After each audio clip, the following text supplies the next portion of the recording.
अस्सलाम वालेकुम। I hope कि आप सब जो है वो खैरियत से होंगे। और आज जो है हम सेकेंड ईयर स्टेट्स का जो है अर्थमेटिक मीन, हम जैसे कि आपको जो रेगुलरली पढ़ रहे हैं उनको पता है कि जो है हम चैप्टर नंबर 4 कर रहे थे एवरेजेस। ठीक है, सेकेंड ईयर कॉमर्स बुक जो है वो शाहिद जमाल की बुक को हम फॉलो कर रहे थे।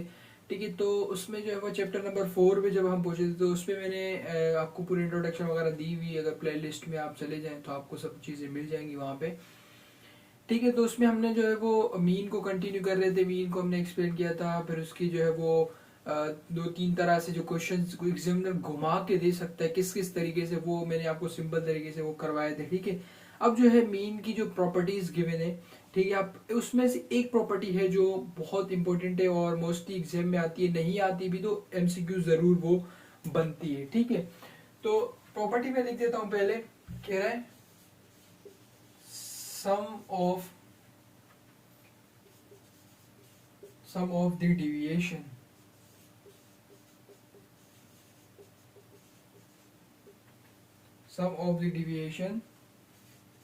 of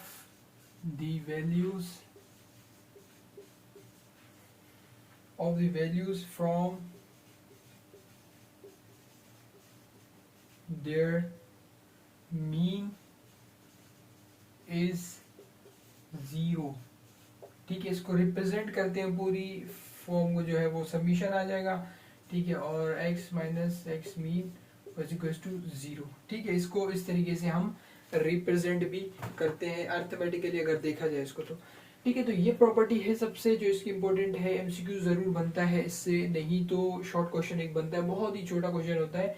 ठीक है, हम उसको पहले सॉल्व करेंगे, अर्थमेटिक प्रॉपर्टी करेंगे, इसके आगे जो है वो एक कंबाइन मीन का एक फॉर्मूला रह गया वो करेंगे। यहाँ पे हमारा मीन क्या हो जाएगा, एंड हो जाएगा। फिर हम मीडियन पे चलेंगे, फिर मीडियन को सारा करेंगे और मोड को करेंगे। ठीक है, इस चैप्टर से एक लॉन्ग क्वेश्चन जरूर आता है और शॉर्ट भी बनते हैं, और एमसीक्यू जो इंट्रोडक्शन में मैंने सब बताया हुआ है। ठीक है, तो कह रहे हैं sum of the deviations of the values of the means is 0। ठीक है, उसको इस तरीके से रिप्रेजेंट वगैरह भी हम करते हैं।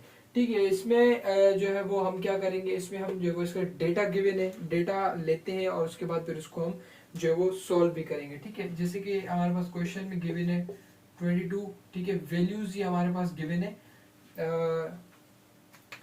ठीक है, इसमें भी वही कह रहा है क्वेश्चन में, for the data given below verify the sum of the deviation from the mean is 0। ठीक है, क्वेश्चन एग्जाम में भी आपके पास इस तरीके से आता है, ये मैं सॉल्व करूंगा। इसके बाद आप 10 ईयर में जाके 10 ईयर के क्वेश्चन भी सॉल्व कीजिएगा और वहां से जो है वो आप मुझे बताइएगा कि आपको कोई मसला आ रहा है तो।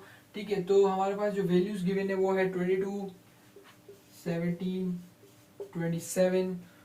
ठीक है, और हमारे पास है 14।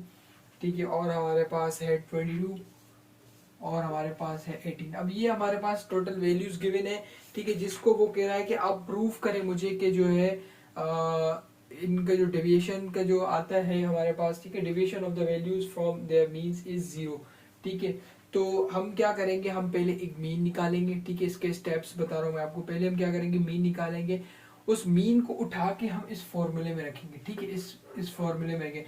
अब x क्या है, x हमारे पास ये सारी वैल्यूज है और मीन जो हमारा निकलेगा उस, अब इन सारी वैल्यूज में से हम क्या करेंगे, जो हमारे पास मीन आएगा उसको हम लेस करते हुए चले जाएंगे। ठीक है, ऊपर का मैं थोड़ा रेस कर रहा हूँ, ये आप इसको जो है रिप्रेजेंट इस तरीके से करते हैं। ये है जो है एमसीक्यूज भी आता है, ये पूरी थ्योरी देता है एग्जामिनर और पूछता है इसका आंसर।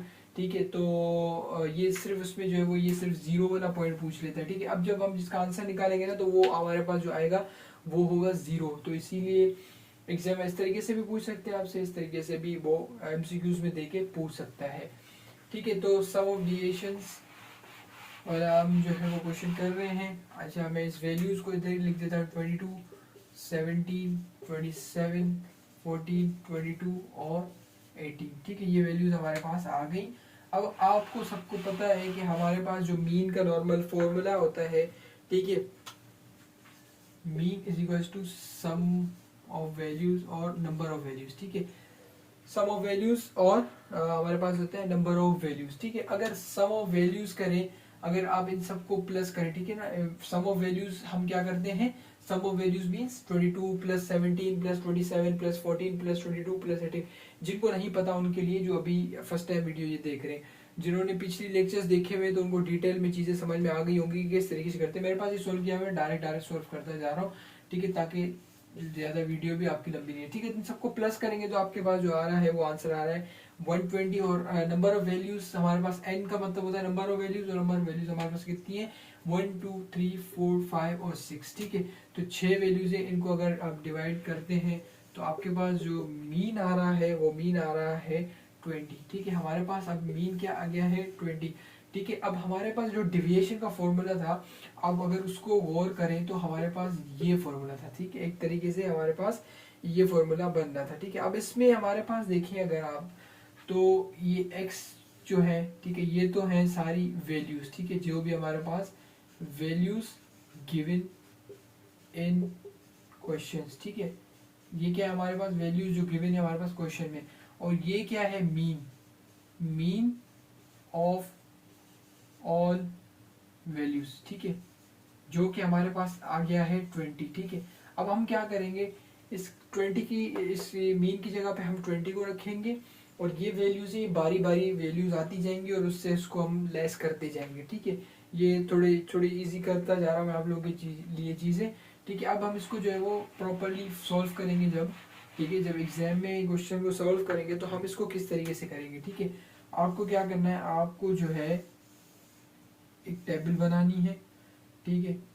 टेबल में आपके पास यहाँ पे आ जाएगी x आ जाएगा, ठीक है। और उसके बाद आपके पास जो हमारे पास फॉर्मूला था x माइनस x मीन था, ठीक है। और मीन हमारे पास क्या आ गया है 20, तो आप इसको डायरेक्ट 20 भी इधर लिख सकते हैं, लेकिन अगर इस फॉर्मूले को इस तरीके से भी लिख दें तो तब भी आपके लिए जो है वो सही है, इसमें कोई ऐसा मसला नहीं है, ठीक है।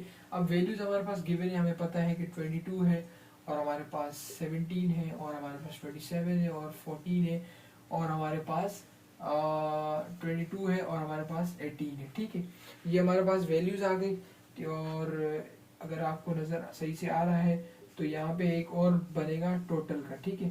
इसको थोड़ा लंबा कर देते हैं, और ये आ गया हमारे पास, ठीक है, टोटल का, ठीक है। तो इसका टोटल तो हमारे पास 120 आ रहा था, ये काम का भी नहीं होता, हमारे काम की ये चीज़ होती है, ठीक है। तो अब हम क्या करेंगे, अब हम करेंगे, देखिए 22 हमारे पास ये है, और माइनस करेंगे 20, ठीक है। 22 में से -20 करेंगे तो हमारे पास जो आंसर आएगा, ठीक है, वो पॉजिटिव में आंसर आएगा, 2 आ जाएगा हमारे पास, ठीक है। फिर हम 17 माइनस 20 करेंगे। अब देखें, अब 17 में से 20 माइनस करेंगे तो आपके पास नेगेटिव आंसर आएगा, -3 आएगा। वो कैसे आएगा देखें, अगर जिनको नहीं पता उनके लिए मैं थोड़ा जो है वो इजी कर दूं चीज़ें, ठीक है। जिनको नहीं पता उनके लिए, बाकी तो माशाल्लाह सबको पता होगा, सेकेंड ईयर में आ गए, ठीक है। ये भी माइनस है आपके पास, मतलब 20, सॉरी मैंने इसको ऊपर नीचे कर दिया, ठीक है। आपके पास 17 है, ठीक है, और 17 में से आपको माइनस करना है 20, ठीक है। आपने माइनस किया तो आपके आंसर आ गए 3। अब देखिए जो बड़ा नंबर होता है ना, हमेशा उसकी वैल्यू, उसकी साइन जो है ना इसके साथ चली जाती है, ठीक है। तो जब भी आप किसी चीज को किसी से माइनस करें, अगर किसी बड़े नंबर, आपको बड़े नंबर को देखना होता है, जो बड़ा नंबर होगा उसका जो साइन होगा वो आंसर के साथ चला जाएगा, ठीक है। तो यहाँ पे 17 से बड़ा 20 है, तो 20 के बाद नेगेटिव साइन है, तो इसीलिए हमने यहाँ पे नेगेटिव साइन इसको लिख दिया, ठीक है। फिर इधर भी वही होगा, 17 इधर ये ऐसे कर देंगे, 14 माइनस 20 कर देंगे, 22 माइनस 20 कर देंगे, 18 माइनस 20 कर देंगे, ठीक है। तो इस तरीके से करते जाएंगे तो आपके पास जो आंसर आते जाएंगे वो हमारे पास आ जाएंगे इधर, क्योंकि ये बड़ी वैल्यू है, ठीक है, तो ये पॉजिटिव आ जाएगा। 14 फिर इधर आ जाएगा, -6 आ जाएगा, ठीक है। 22 में से 20 गए तो यहाँ पॉजिटिव आ जाएगा। फिर 18 में 20 में से तो ये नेगेटिव आ जाएगा, ठीक है। अच्छा, अब आप इनको जब प्लस माइनस जिसकी जो साइन है उसको उस तरीके से ट्रीट करते जाएंगे, ठीक है। जैसे कि अगर आपके पास कैलकुलेटर है तो कैलकुलेटर में आप अभी कैलकुलेटर अपने सामने रखे, साइंटिफिक कैलकुलेटर, +2 लिखे उसमें, ठीक है। फिर उसके बाद उसमें -3 करें, फिर उसमें +7 करें, फिर -6 करें, फिर +2 करें, फिर -2 करें, तो आपका जो है आंसर जो आएगा वो आपके पास आएगा 0 आंसर आएगा, ठीक है। अब उसको करके देखें तो आपका आंसर जो आ रहा है यहाँ पे वो आ रहा है 0, ठीक है। आप इनको अपने पास कैलकुलेटर में करके देखें तो आंसर जो आपका आएगा 0। तो इसीलिए हमने जो है वो प्रूफ करके दिया उसको एग्जामिनर को, हेंस प्रूफ कर दिया हमने कि जो है वो सम ऑफ द डिविएशंस की जो वैल्यूज थी वो उसका जो आंसर आ रहा है वो हमारे पास मीन का क्या आ रहा है, 0 आ रहा है। ठीक है, तो ये हमारा इसका जो सिंपल एक लेक्चर था। ठीक है ना, वही प्रॉपर्टी थी हमारे पास कि the sum of the deviation of the values from their mean is 0। ठीक है, तो वो जो उसका था हमने उसको सॉल्व करके प्रॉपर सॉल्व करके दिया है कि ये प्रूवन है उसको। ठीक है, अगर वो खाली एमसीक्यूज में पूछता है तो एमसीक्यूज में आप उसको जो वो चंद वैल्यूज होंगी उसमें वर्किंग करके आपको थोड़ा सॉल्व करना पड़ेगा, लेकिन शॉर्ट में अगर आ जाए तो ज़रूर उसको अटेम्प्ट कीजिएगा, बहुत ईजी। और यहाँ पे क्योंकि आपको प्रूफ हो रहा है। अच्छा, इसमें एक दूसरी चीज़ बता दो, यहाँ पे आपका आंसर ना ऐसे भी आएगा 0.11 इज समथिंग कुछ करके या 0.9 कुछ करके, तो वो भी एक्सेप्टेबल है। ठीक है, क्योंकि देखिए अब यहाँ पे हमारे आंसर तो सीधे सीधे आ रहे हैं, लेकिन कभी कभी आपके पास जो है ना 0.24 0.72 इस तरीके से पॉइंट में भी आएगा आंसर। ठीक है ना, आगे आप जब क्वेश्चन सॉल्व करेंगे ना तो पॉइंट में भी क्वेश्चंस आएंगे। मेरे ख्याल से 10 ईयर में एक दो क्वेश्चंस हैं जो पॉइंट में भी आ रहे हैं। ठीक है, तो आपको पॉइंट में आ जाए तो कोई घबराने की बात नहीं है, कोई पैनिक होने की कोई बात नहीं है।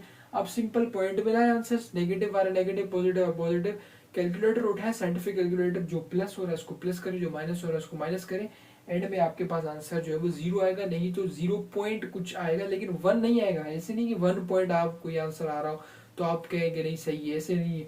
ठीक है, 0 होगा, फिर उसके बाद अगर कोई छोटे मोटे माइनर कोई पॉइंट्स आ रहे हैं तो वो फिर वो भी क्या है, एक्सेप्टेबल है आपका आंसर। ठीक है, तो हमारा आज का लेक्चर यहीं तक है। नेक्स्ट वीडियो में कंबाइन मीन हम करेंगे, उसके बाद हमारा मीन खत्म हो जाएगा और हम मीडियन वगैरह पे आगे चले जाएंगे। ठीक है, तो मेरे ख्याल से आपको ये लेक्चर अब समझ में आ गया होगा और इस क्वेश्चन को उम्मीद है कि आप जो है वो ज़रूर अटैम्प्ट भी करेंगे पेपर में, क्योंकि ये आपको पूरे नंबर दिला सकता है ये क्वेश्चन। ठीक है, तो जो इंपॉर्टेंट क्वेश्चन है वो भी मैं कराता जा रहा हूँ। और हाँ, अब प्रैक्टिस ज़रूर करें 10 ईयर से। अब जैसे आपने ये समझ लिया, आप 10 ईयर खोले उसी टाइम इस क्वेश्चन को सॉल्व करें। ठीक है, तो उम्मीद है आपको समझ में आ गई होगी। अगर समझ में आ गया तो अपने दोस्तों के साथ ज़रूर शेयर करें ताकि उनकी भी हेल्प होती रहे। एग्जाम्स भी बहुत करीब है। ठीक है, तो कोशिश करें कि ज़्यादा से ज़्यादा जो नहीं पढ़ रहे, जो दूर भाग रहे, जिनको चीज़ें समझ नहीं आ रही उनको खींचे, उनको अच्छे अच्छे यूट्यूब चैनल्स बताएं। यूट्यूब पे हर चीज़ अवेलेबल है, मेरा चैनल नहीं, किसी कोई और चैनल भले हो, वो उनको रिकमेंड करें, वो उनसे सीखें और उनके लिए आसानियाँ पैदा करें। अल्लाह आपके लिए भी आसानी पैदा करेगा। मिलते हैं नेक्स्ट वीडियो में। हाफिज़, दुआ में।